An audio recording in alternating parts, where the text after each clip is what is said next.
I used to think revenge was something people planned in dark corners, whispering about it like a guilty secret. Turns out, sometimes it's born in a room full of champagne, fake smiles, and people who think you'll never dare fight back. My sister Vivian had always been the star of the family. She glowed in every room, gathered compliments like flower petals, and left me with the scraps. Our mother adored her, called her my perfect girl. Me? I was the reminder of choices she'd rather forget. Still, I showed up to her wedding. Luca, my 8-year-old son, sat beside me in the suit I'd saved 2 months for. He thought being here meant we were part of the family again. Maybe I wanted to believe that too. Vivian swept through the day like she was born to it, pearls, silk, and that practiced smile she wore like armor. I stayed quiet, clapped when they kissed, kept my hands steady even when strangers asked if I was the older sister who still looks good for having a kid so young. I thought the speeches might be safe. I should have known better. When she took the microphone, she started with gratitude, thanking everyone for being there. Then she turned her eyes to me. "I want to say something special about my big sister," she said, smiling. Luca's face lit up. For one foolish moment, I believed she might be kind.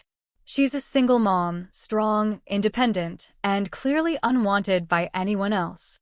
The laughter that followed was sharp, ugly. I felt my face go hot, my heart pounding like it was trying to escape. Before I could process it, my mother's voice rang out. "She's a used product, but hey, still looks good for her age." More laughter, harder this time.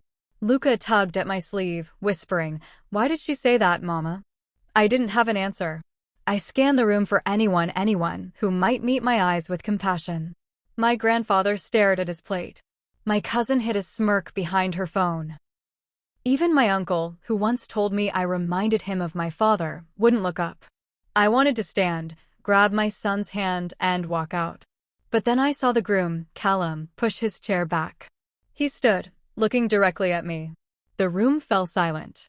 And in that moment, a thought slipped into my head, quiet and certain. They think this is my ending. But this is the beginning. I stayed until the end, smiling just enough to keep them comfortable. I congratulated Vivian, hugged my mother, thanked the guests. And while they all thought I was swallowing my pride, I was planting seeds. 2 months later, Vivian's perfect world began to crack. The boutique she bragged about owning? I'd tipped off a journalist about the underpaid seamstresses she employed. The influencer brand deals she boasted of? I'd sent the brands screenshots of her drunk rants about their products. As for Callum, well, let's just say he learned that loyalty means more than appearances. The last time I saw her, she didn't have that movie star glow. She had shadows under her eyes, a nervous twitch in her smile, and a whisper of fear when she looked at me. People assume revenge is loud, messy, explosive. But the best kind? It's quiet. It's patient. It's the kind that lets them wonder, every day, what you'll do next. And I made sure Vivian will keep wondering for a very, very long time. I didn't storm out of that wedding. That's what they expected, a scene, some shouting, maybe a few tears for them to gossip about later. No, I stayed. I clapped when Vivian and Callum had their first dance. I sipped my champagne. I let them think I was too small to fight back. On the drive home, Luca fell asleep in the back seat, his head leaning against the window. I kept my hands steady on the wheel, even as my mind replayed every laugh, every smirk, every glance that had cut me open. By the time I pulled into our apartment's cracked driveway, I wasn't thinking about the humiliation anymore. I was thinking about how to turn it into a weapon. Vivian's life was built on image, perfect marriage, perfect career, perfect smile. She thought that made her untouchable. It made her vulnerable. The first step was small. I knew her boutique wasn't as pristine as she claimed: cheap overseas labor, fake, ethical sourcing. I left an anonymous tip to a local journalist who specialized in business exposés. 3 weeks later, an article dropped, full of photos, invoices, and interviews with former employees. She posted a tearful apology video online. The comments were brutal. I didn't leave a single one, but I read them all. Step 2 was Callum. I'd barely spoken to him at the wedding, but I'd seen his eyes when Vivian made her little joke about me. He wasn't laughing. I sent him a friendly message on social media, thanking him for being kind to me that night. He replied. We kept talking. It wasn't about romance, I didn't want him. I wanted her to feel that creeping paranoia every time he glanced at his phone.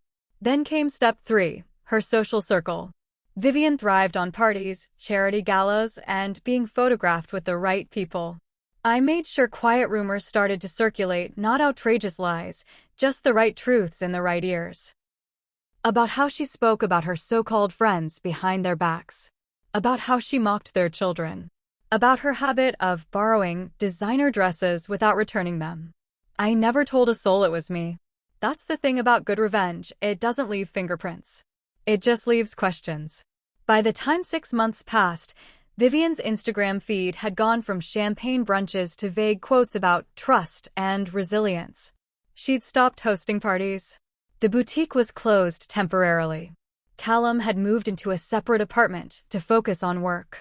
The last time we spoke was at our mother's birthday dinner. She was quieter, smaller somehow. She hugged me like she used to hug distant relatives, polite, a little stiff, unsure. And in her eyes I saw it, the constant, gnawing awareness that I was capable of more than she'd ever imagined. I didn't need to destroy her completely. That would have been mercy. No. Better to let her rebuild, always wondering if the next crack in her perfect life will be me. Because some humiliations fade. And some are built into the foundation, waiting for the right moment to bring the whole thing down. It was almost a year after the wedding when I sent the package. No return address, no note, just a small velvet box, the kind used for jewelry. Inside was the champagne flute she'd used to toast me that night, the one she'd raised before calling me unwanted. I'd kept it, cleaned it, wrapped it in tissue. At the bottom of the box, under the glass, I'd placed a single Polaroid photo, Vivian at the boutique, whispering to an employee with a look I knew too well. The picture wasn't incriminating, unless you knew how to connect the dots. And Vivian knew. A week later, I got a text from an unknown number. What do you want? No greeting, no name. Just those words. I smiled at my phone, then set it down without replying. Because that was the point. She didn't know what I wanted. She didn't know if I'd finished or if I was just waiting for the next perfect moment. Every phone call she didn't recognize, every unexpected knock at her door, every casual glance from an acquaintance. Each one would carry my shadow. Revenge doesn't always end with a bang. Sometimes, it ends with a pause so long they can't tell if the story's over. And for Vivian, it never will be. In the weeks after the wedding, I didn't speak to anyone from my family. Not my mother, not my cousins, not even my grandfather who'd always been the quiet observer. They didn't call either, not to check on me, not to ask about Luca. Silence was their way of sweeping things under the rug. But I didn't feel swept under. I felt sharpened. I started keeping a small notebook in my kitchen drawer, right next to the spoons. At the top of the first page I wrote, Vivian, weak spots. Underneath, I made a list. Boutique finances. Influencer friends. Callum's loyalty. Mother's approval. That list became my map. The boutique was the easiest target. I'd worked retail years ago, and I knew how to read supply invoices. Vivian had bragged to me before about outsourcing to keep costs low. What she didn't say was that she used factories with records of labor violations. I didn't need to embellish anything, the truth was dirty enough. A quiet email to a local investigative journalist was all it took. By the time the story broke, she was issuing PR statements about misunderstandings and temporary closures. Then came her so-called friends. Vivian's social life revolved around small gatherings where everyone smiled for pictures they'd later post with captions about sisterhood and empowerment. I knew some of those women outside of her circle, one through the cafe I worked at, another because her kid went to school with Luca. Over coffee and casual conversation, I'd mention things Vivian had once said in passing, who she thought had bad taste, who she called washed up. I didn't push, just planted seeds. The whispers grew roots on their own. Callum was trickier. He wasn't stupid, and he wasn't the type to fall for obvious bait. But he was curious. After that wedding night, when he stood up and looked at me like he'd seen a piece of the truth, I knew he'd carry questions. I let him keep wondering. A single friendly message here. A polite reply there. Never too much, just enough to keep the temperature warm. I wanted him to think he'd stumbled on his own reasons to distrust her. The thing about revenge is you can't rush it. People expect explosions, they're ready for them. But a slow burn? That's when they start to relax, to think maybe you've moved on. That's when they're at their most exposed.